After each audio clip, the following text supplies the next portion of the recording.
Hi, and welcome back to your Autism Game Plan. I'm Joya Vanderlaan, a family nurse practitioner, a functional medicine specialist, and an autism mom. Today, I wanted to address different obsessions that our kids may have, or preferences, strong preferences. I know when Sophie was young, she just had to touch every woman's hair she saw.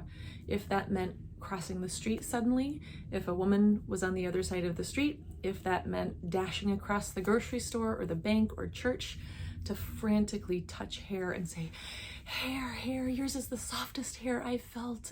You know, I love you, your hair is so soft. And of course, this was not socially appropriate, especially uncomfortable for me as an introvert mom. But there was some good that came out of it, especially for other people. It made their day. It did make some people uncomfortable, but I would say that was the minority.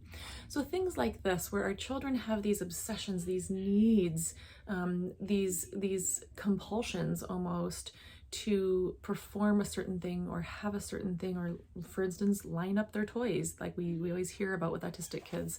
And that may not be true of your child, but they probably have something that they're extra focused on.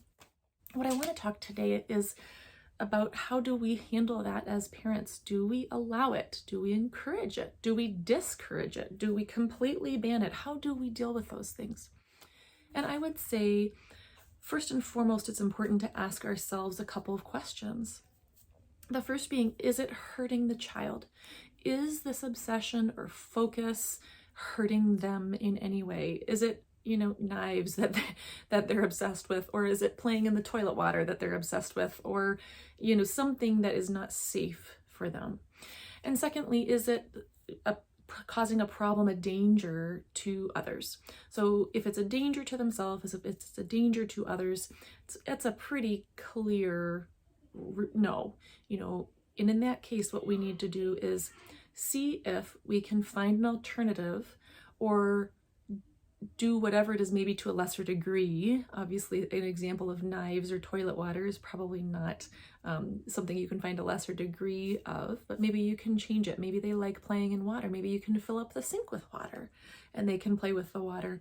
Think about it from a child's perspective. If it's something like toilet water, that toilet bowl is right at their level, perfect for them to stand or kneel and just, have a good time. They don't know about the germs in there. So think about if you can offer an alternative, one that's safer, maybe even one that's more socially appropriate. A lot of times our kids will put their hands in their pants or in their shirt. Obviously, that's not something that's socially appropriate, especially as they get a little bit older, to do in public. And so teaching them right place, right time can be really important too. Now, this is hard because a lot of children with autism have a hard time with those nuances of the rules. Well, I can do it in my bedroom or in my house, but I can't do it at the grocery store. They don't connect those things as well. They don't shift into different environments that well. They don't change their thinking according to different environments. If the rule is the rule, it should be the rule everywhere, is how a lot of our autistic kids think. I know that's how Sophie was thinking.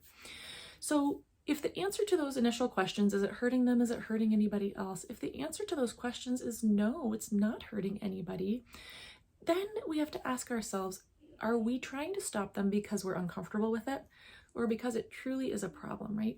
It's not normal for Sophie to be going all over creation, touching people's hair. And certainly when it involves crossing a street or leaving me as a parent in a public large place with a lot of people, right, we're risking getting lost. I found myself initially really wanting to shut this down because for me, it was embarrassing. But it really, for the most part, wasn't causing her any harm. For the most part, wasn't causing anybody else any harm. And a lot of people, in fact, were just full of joy at this little girl being so excited to touch their hair and to hug them. So I will admit it still makes me uncomfortable how much of an extrovert she is, if we want to call it that, right? And of course, there's still a level of obsession. But it really made other people's day, and she brings joy to people by what she does. So I've kind of had to learn, have had to learn to think about it in a little bit of a different way. I wonder what your child's obsessions or focuses are, and I wonder if you could share in the comments, either on the website here or on YouTube, wherever you're watching, if you wouldn't mind sharing what some of your children's obsessions or focuses are, and maybe some ideas that you've used or ideas you think you might be able to use to either redirect, or maybe you've realized that it's not all that bad and it's just a fact that you're uncomfortable with it and maybe it's okay for your child to do. Share that as well. I think it can only be helpful in an autism community, in any kind of community, to be open and vulnerable and sharing, because really we can all learn from each other. So thank you for watching. Remember, be gentle with yourself. You're doing a great job.